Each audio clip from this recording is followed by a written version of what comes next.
बेची के ही पासा पोटवा बनावाली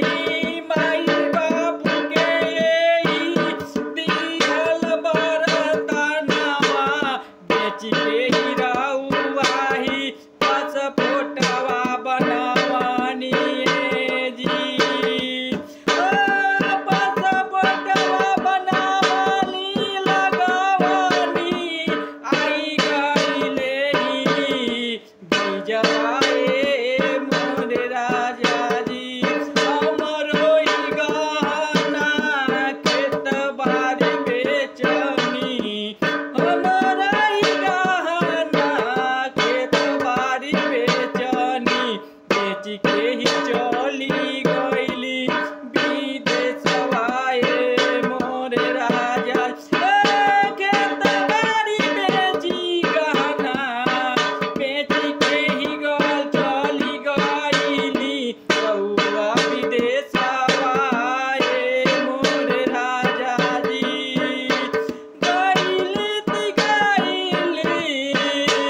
2-4 साल बीती गईले अबही न ताकाले नहीं पूरा कईनी हमरो ही अरमानवा मोरे राजा जी अबही न ताकाले हमरो ही नहीं पूरा कईनी अरमानवा मोरे राजा जी राउर माई बाबू हमरा के ही मारे मेहताना राजा राउर माई बाबू राउर बहिन हमरा के रात दिन मारे लिखाना मोरे राजा जी कैसे के काटे लाई दिन पवन रातिया कैसे कैसे काटे ला दिन रातिया रउआ ही नाही तवन लेली खबरिया कैसे के काटे ला दिन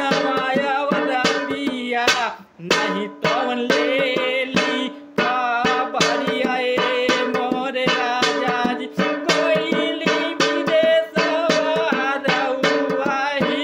तवन 2-4 साल बीती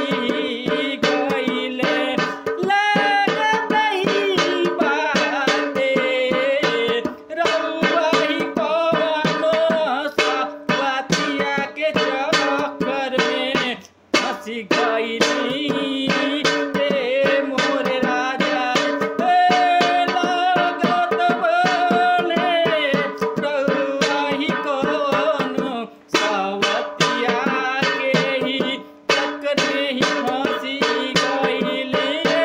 मोरे राजा जी रउआ ही नहीं देली घर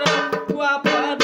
आनवा कैसे ही रहेली घरवा में कनिया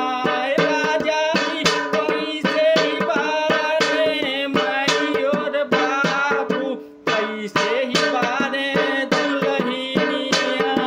रउआ ही नहीं देली हमरा पे ध्यानवा कैसे ही